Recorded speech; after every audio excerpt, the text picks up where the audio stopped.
Auzubillahiminash-shaytanir-rajim. Bismillahir-rahmanir-rahim. Myself Fazan Ali and I am your chemistry teacher. Last time बच्चे हमने branches of chemistry खत्म किया था. अब उसके बाद हमारा जो नेक्स्ट टॉपिक है वो है बेसिक डेफिनेशन इन केमिस्ट्री और बेसिक डेफिनेशंस. ठीक है. अब इसमें सबसे पहले जो हमारे पास डेफिनेशन आती है वो क्या है? मैटर है. अब मैटर क्या होता है हमने शुरू में डिस्कस किया था. Anything which occupies space and have mass.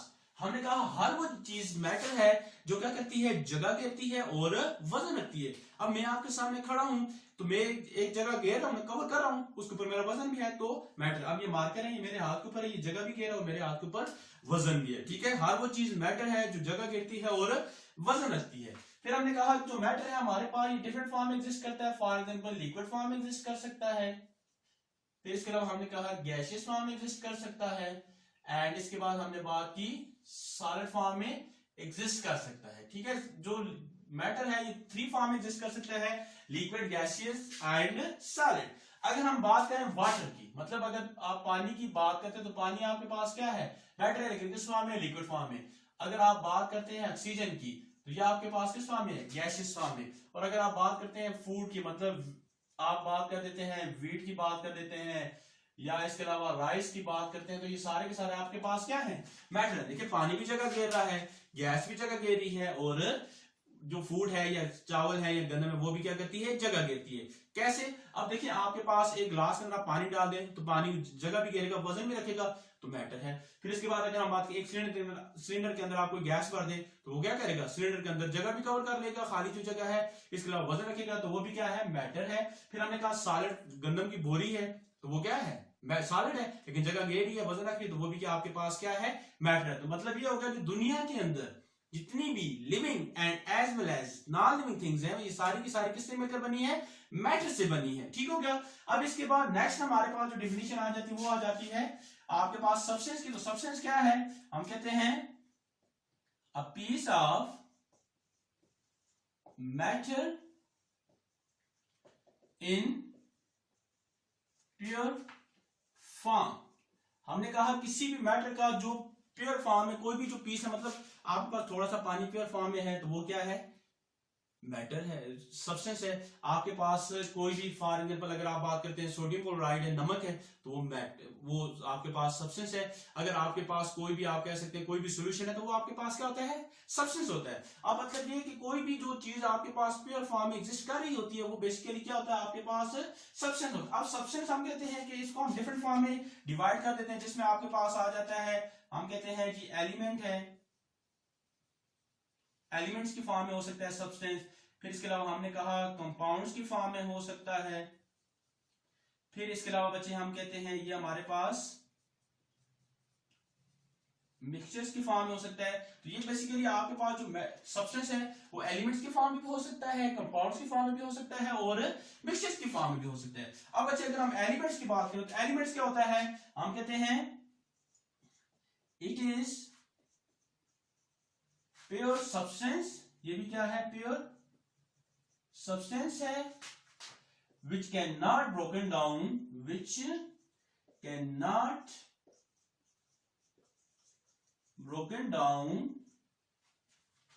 into simple by physical or chemical processes. हमने कहा हमारे पास ये जो एलिमेंट है ये ऐसा सब्सटेंस है जिसको और ज्यादा सिंपल में कन्वर्ट नहीं किया जा सकता. ये हमेशा जैसा है वैसा ही रहेगा. फॉर एग्जांपल आपके पास गोल्ड है. फॉर एग्जांपल हमने बात किया आपके पास क्या है?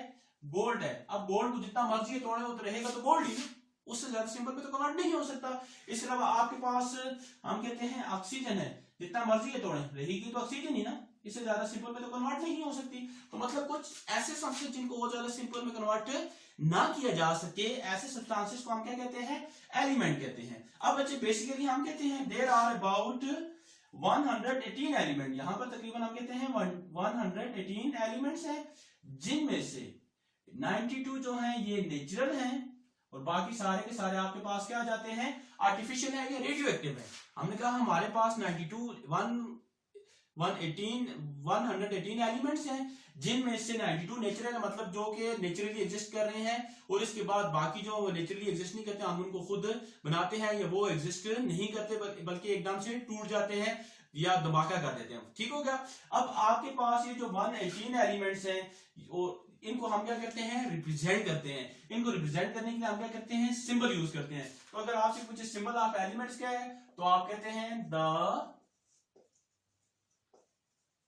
Symbolic form of, symbolic form भी कह सकते हैं या आप ये भी कह सकते हैं symbolic representation, symbolic representation of element. किसी भी एलिमेंट्स की जो सिंबॉलिक रिप्रेजेंटेशन है, इसको आप क्या कहते हैं, सिंबल ऑफ एलिमेंट कहते हैं। मतलब ये कि हम पूरा एलिमेंट का नाम लिखने की बजाय जस्ट एक उसका सिंबल लिख देते हैं, अल्फाबेट लिख देते हैं, तो ये बेसिकली हमारे पास क्या हो जाता है, सिंबल्स ऑफ एलिमेंट्स हो जाता है। अब फॉर एग्जांपल हम यहाँ पे कुछ दो एग्जांपल करेंगे। पहले हम बात करते हैं उनके सिंपल एलिमेंट्स की। सबसे पहले देखें आपके पास बोरान है, बोरान का सिंबॉलिक सिंबल क्या है, बी।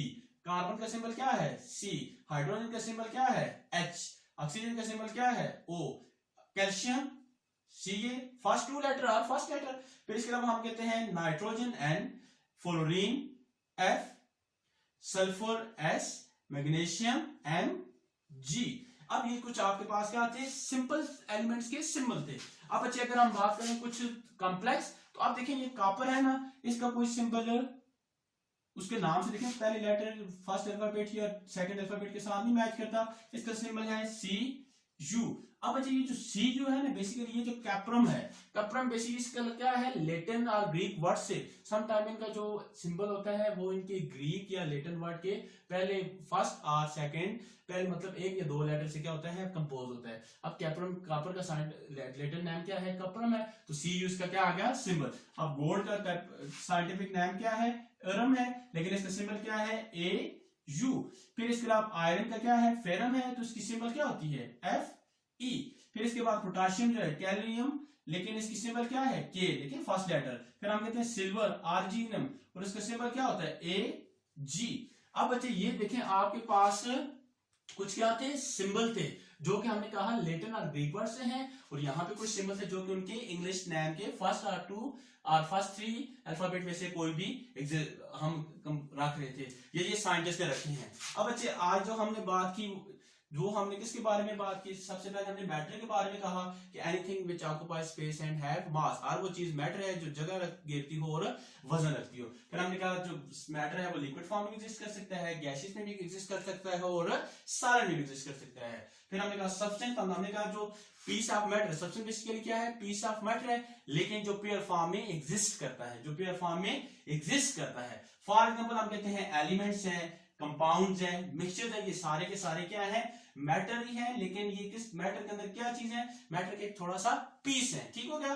फिर इसके बाद हम बात करते हैं एलिमेंट्स की, तो हमने कहा एलिमेंट क्या है, it is a pure substance that can not be broken down into simple, मतलब एलिमेंट्स को हम वो ज्यादा सिंपल में कन्वर्ट नहीं कर सकते बाय यूजिंग फिजिकल और केमिकल, मतलब ना थोड़ी मार कर सकते हैं, ना उसको ऊपर डिफरेंट किस्म के केमिकल रिएक्शंस परफॉर्म करके उसको सिंपल में कन्वर्ट कर सकते हैं। फिर हमने कहा जो हमारे पास एलिमेंट होता है, इसके अंदर एक चीज होती है जिसको आप कहते हैं एटम, जिसको आप क्या कहते हैं, एटम।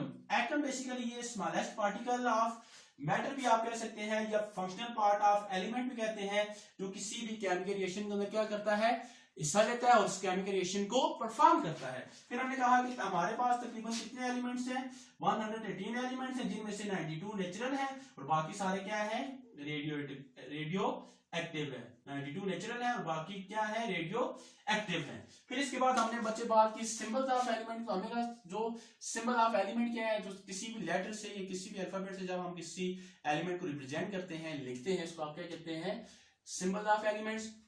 तो हमने कहा कुछ एलिमेंट्स की सिंबल जो है वो सिंपल है और कुछ की क्या है, उनके लेटर वर्ड से थोड़ी मतलब कॉम्प्लेक्स है, या दो थोड़ी मतलब आप कह सकते हैं मुश्किल है। आसान से अगर हम बात करें तो हमने देखे बोरान का 20, कार्बन का C, हाइड्रोजन H, ऑक्सीजन कुछ इधर का। फिर हमने कहा कॉपर जो है इसके ये ओरिजिनल नाम है ना, लेकिन इससे नहीं बल्कि इससे लेटर नाम से इसकी सिंबल बनाई हुई है। गोल्ड का ओरिजिनल नाम तो गोल्ड ही है, लेकिन इसके लेटर नाम क्या है, ओरम है, तो गोल्ड के ओरम से बनाए हुए एयू से। ठीक है, तो ये कुछ आपके पास बेसिक डेफिनेशन थी। इसके बाद हम इंशाल्लाह नेक्स्ट लेक्चर में हम बात करेंगे कंपाउंड्स एंड मिक्सचर की। तब तक जो है, अगर आप इस लेक्चर के अंदर कोई मसला आ रहा है, कोई भी कंफ्यूजन हो, तो आप कमेंट बॉक्स में पूछ सकते हैं। इसके अलावा हमारे चैनल को सब्सक्राइब करें, सक्सेस कोचिंग अकेडमी को, और बाकी फ्रेंड्स से शेयर करें ताकि वो भी इससे फायदा उठा सकें। तब तक अल्लाह हाफिज।